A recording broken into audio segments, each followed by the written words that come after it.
జనగామ జిల్లా స్టేషన్ ఘనపూర్ నియోజకవర్గంలో భక్తి శ్రద్ధల నడుమ జీడికల్ శ్రీరామచంద్రస్వామి దేవస్థాన అభివృద్ధి పనులు శరవేగంగా కొనసాగుతున్నాయి.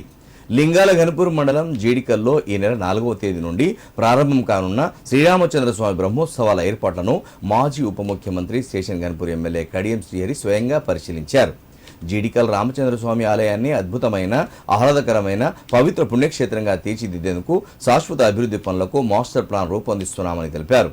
భక్తులకు ఎలాంటి ఇబ్బందులు లేకుండా అన్ని శాఖల అధికారులు సమన్వయంతో పనిచేయాలని సూచించారు. శానిటేషన్, త్రాగునీరు, తాత్కాలిక మరుగుదొడ్లు, medical camp, ambulance, police control room, parking, traffic, విద్యుత్ దీపాలు వంటి అన్ని సౌకర్యాలపై ప్రత్యేక దృష్టి పెట్టాలని ఆదేశించారు. స్వామివారి కళ్యాణానికి వచ్చే భక్తుల కోసం ఆలయ ఆవరణలో చలువ పందిళ్లు వేయాలని ఆలయ ఈవోకు సూచించారు. మీకు తోచిన విధంగా స్వామివారి బ్రహ్మోత్సవాలకు కానీ గుడి అభివృద్ధికి కానీ మీకు తోచిన విధంగా మీరు విరాళాలను ఇవ్వండి. విరాళాలను కూడా నేరుగా ఈఓ గారి అకౌంట్లోకే ఇవ్వండి. ఎవరికి వ్యక్తులకు ఇవ్వద్దు, ఏ ఒక్క వ్యక్తి కూడా ఇవ్వద్దు. విరాళాలు నేరుగా ఈఓ గారి అకౌంట్లోకే ఇవ్వండి. ఆ ఈఓ గారి అకౌంట్లోకి విరాళాలు ఎన్నొచ్చాయి అనేది వారు సపరేట్ అకౌంట్ మెయింటైన్ చేస్తారు. దాన్ని దేనికి ఖర్చు పెడుతున్నారు అనేది కూడా మన ఈఓ గారు లేకుంటే మన ఆర్డీఓ గారు ఎప్పటికప్పుడు మానిటర్ చేస్తుంటారు. కాబట్టి దాతలందరూ కూడా తప్పకుండా బ్రహ్మోత్సవాలకు కానీ ఆలయ అభివృద్ధికి కానీ విరాళాలు ఇవ్వాలి.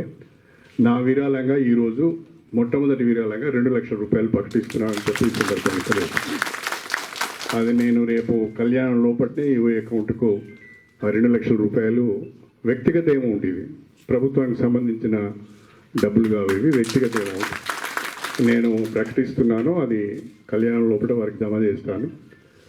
ఇక్కడ దాత మనము మొన్న మధ్యనే మన ప్రిన్సిపల్ సెక్రటరీ ఎండోమెంట్స్ గౌరవనీయులు శ్రీమతి శైలజ రామయ్యని కలిసి మన జీడికల్ దేవస్థానానికి సంబంధించిన విషయాలన్నింటినీ కూడా వారితో చర్చించడం జరిగింది.